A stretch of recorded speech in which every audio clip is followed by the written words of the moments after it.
Most developers think error tracking means catching crashes and seeing stack traces. Maybe you have used Sentry for that, but in production, you need more than just errors. You need to know why your app is slow, what your servers are logging, and when something spikes before your users start complaining. Rivium Trace is a full observability platform. It is three tools in one. First, error tracking, automatic error capture with intelligent grouping, full stack traces, source map deobfuscation, dSYM symbolication for iOS, breadcrumbs showing the user journey before the crash, and severity classification. Second, APM, application performance monitoring with HTTP latency tracking, P50, P95, P99 percentiles, status code distribution, slowest operation ranking, and Core Web Vitals for web apps, LCP, INP, CLS, FCP, TTFB. Third, log streaming, real-time log ingestion from all your services, stream live via WebSocket to your dashboard, filter by level, source, platform, full container eval log management.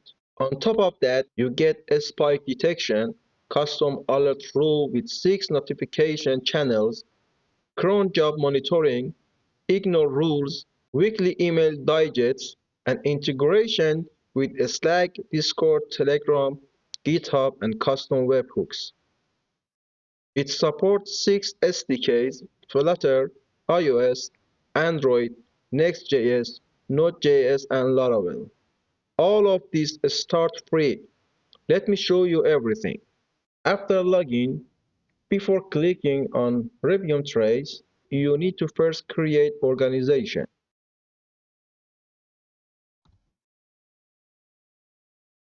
After creating organization, you need to create first project. Now we need to enable Rivium Trace. As you can see, all the services available here. So if you want to use each one of that, you need to enable it. Now we enable trace and save the setting.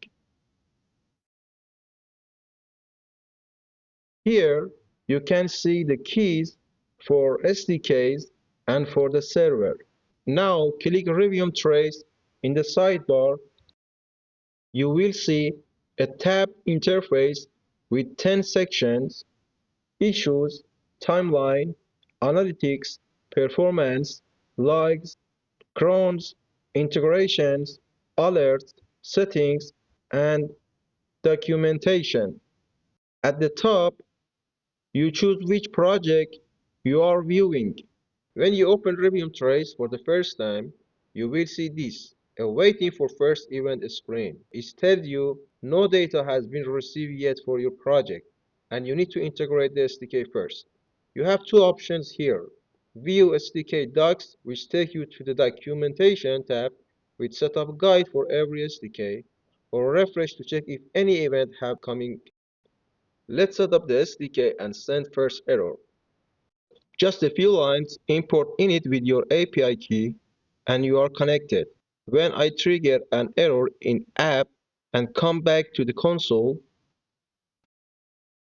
the Issues tab is your error command center. Every error your app throws gets captured, grouped by fingerprint, and listed here. You can filter by status, open, in progress, resolved, archived, ignored. Time range: last hour, 24 hours, 7 day, last 30 days, or all time. Severity: critical, high, medium, low. Each error shows the message, occurrence count, platform, severity badge, and when it was first and last seen. You can search across all the error messages. Click an error to see full details. 4 tabs here.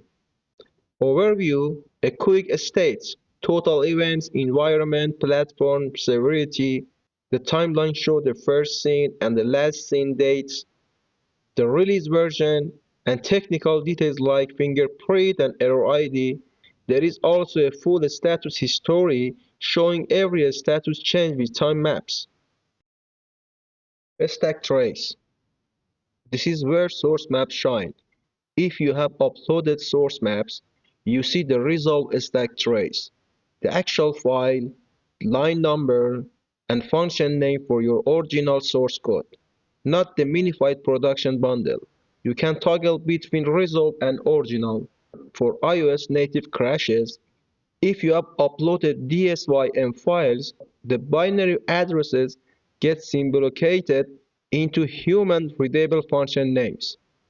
Each frame shows whether it's in app code or a library frame with the module name and instruction address. Breadcrumbs. This is a user journey leading up to the crash. Numbered steps showing navigation events, HTTP requests, user interactions, console log, and errors. All color coded. You can see exactly what the user was doing before the crash happened. This is invaluable for reproducing bugs. Context tab. Context, browser info, URL, custom data from your error context, any metadata you attached in the SDK show up here. Back on the issue list, you can select multiple errors and bulk update their status. Resolve them, mark them in progress, ignore them, or archive them. You can also bulk delete if you want to clear them out entirely.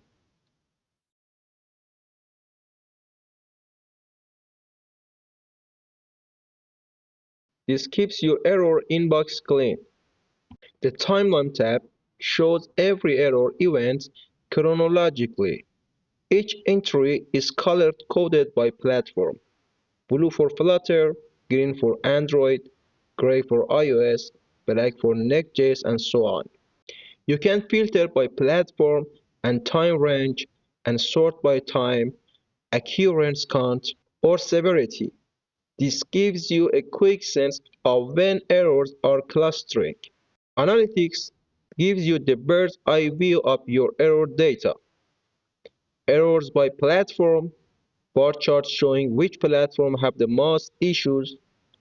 Error by environment, production vs stage vs development breakdown, top error types, the 5 most common errors, source map resolution rate, what percentage of your stack trace were successfully resolved from the source map, status breakdown, how many errors are open, resolved, archived, and etc.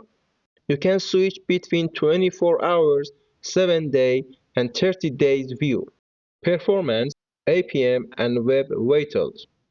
This is where Rivium Trace goes beyond basic error trackings. The Performance tab is a full APM dashboard. At the top, 5 key metrics: total requests, error rate, average latency, P50 latency, P95 latency. The latency trend chart shows P50, P95, P99 response time over time. You can see if your app is getting slower. Switch between 1 hour, 24 hours, and 7-day or 30-day. A status code distribution, a breakdown of 200s, 3xx redirects, 4xx client error, and 5xx server errors. If you suddenly see a spike in 500s, something's broke.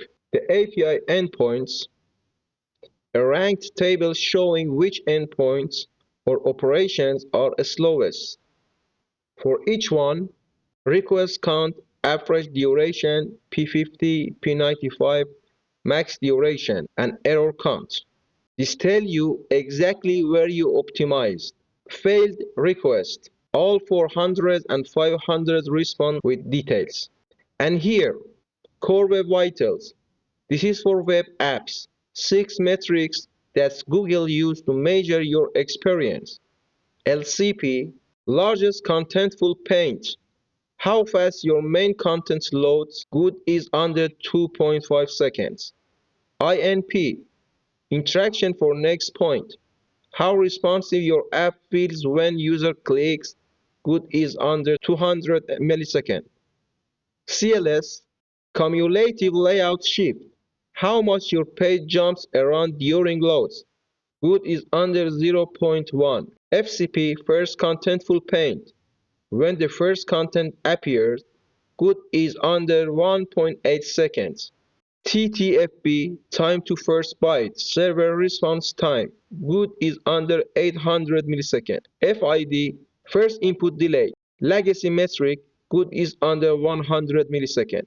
Each metric shows the current value with the color, green for good, yellow for need improvement, red for poor. These are tracked automatically by the Next.js and React SDKs. No extra setup needed.